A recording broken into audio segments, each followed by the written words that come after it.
Bien. Alors, Monsieur Grégory, j'ai une question concernant le Bitcoin. Je voudrais savoir, est-ce que vous pensez qu'il faudrait investir sur cette crypto-monnaie? Est-ce que vous pensez que l'État marocain devrait autoriser le Bitcoin? Et est-ce que vous pensez que dans le futur, les crypto-monnaies, notamment le Bitcoin, fera partie de nos portefeuilles?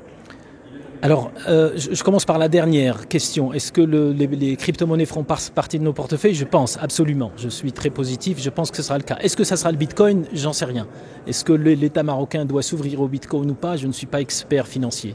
Par contre, je pense qu'il faut s'ouvrir aux technologies sous-jacentes au Bitcoin pour maîtriser ces technologies, pour que le jour où le Maroc décide de s'ouvrir à une crypto-monnaie, on puisse être souverain dans ce domaine. Très bien. Donc, concernant l'intelligence artificielle, est-ce que vous pouvez nous donner une définition simple de ce concept? Est-ce que vous pensez que les machines et l'intelligence artificielle va remplacer l'humain dans notre quotidien? Est-ce que ça va changer notre vie? Est-ce que vous pensez qu'il y aura un secteur de l'intelligence artificielle au Maroc?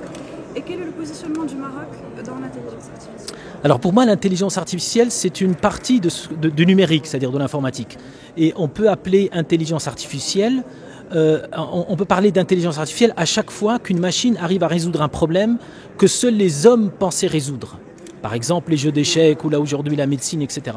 Donc c'est une partie du numérique, c'est une sous-partie du numérique. Est-ce que le Maroc pourra un jour lui-même être leader dans ce domaine? Absolument. Je pense le numérique en général ne demande pas d'investissement majeur, ne demande pas de gaz, ni de pétrole, ni de nucléaire. Il demande des esprits bien formés et nous sommes dans une super université. J'espère que les esprits qui en sortiront pourront contribuer à l'intelligence artificielle du futur.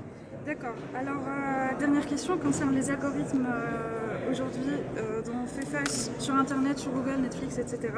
Est-ce que vous pensez que ces algorithmes conditionnent le choix et bident le libre arbitre chez le consommateur? Alors, très bonne question. Oui, enfin plutôt, je ne sais pas si la question était est-ce qu'ils conditionnent ou pas, mais en tout cas, oui, absolument. Ils nous conditionnent parce qu'ils nous connaissent très bien, ils savent ce qu'on a cliqué, ils savent sur quoi qu'est-ce qu'on a cherché sur Internet, donc ils nous connaissent parfois mieux qu'on se connaît nous-mêmes.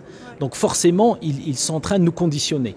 Et il faut absolument apprendre à nos enfants, à nos jeunes, à mieux utiliser ces algorithmes, mieux utiliser Internet. J'en parlerai un petit peu demain pour quelque part ne pas s'abrutir complètement ou bien ne pas s'aliéner ou ne pas devenir victime de la commercialisation effrénée poussée par Internet. Est-ce que vous pensez que ça devrait s'arrêter à un moment donné, ces algorithmes? Je pense que c'est impossible que ça s'arrête. Ouais. Ce qu'on peut faire, c'est éduquer les gens, c'est apprendre aux gens à mieux lire, à mieux utiliser ces réseaux. Et ma conférence d'aujourd'hui sera sur le Bitcoin. Demain, ça sera exactement sur ça. Parfait. Merci beaucoup. C'est moi qui vous remercie. Au revoir.